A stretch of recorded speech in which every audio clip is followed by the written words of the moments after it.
masu kira su ce ni aka ciki su kwantar da hankalinsu. Wannan da kuka gani nan da kuka gani duk abin da kuka gani nan duk comment na abin da ya shahi Musa Kamarawa da shari'ar da an kai da Musa Kamarawa da badakalar da an kai da Musa Kamarawa da duk inda an ka taba tura mai wasu kuɗi na rashin gaskiya. Kuna fahimta duk gaba ɗaya sun shigo hannun Murtala Bello. Wai kun ni ministan tsaro kasan Musa Kamarawa shi wai sun ya kai ya tahi ya yi bidiyo ya ce wannan maganganun da ya karya ta kai. To ina yi ma alƙawali ƙaramin ministan tsaro wallahi ko yau Musa Kamarawa ya ce ya jaye maganganu nai wallahi bai isa ya karya lagon Murtala Asada ba.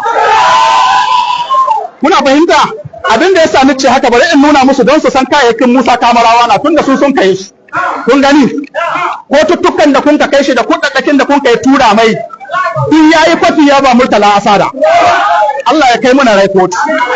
To amma abin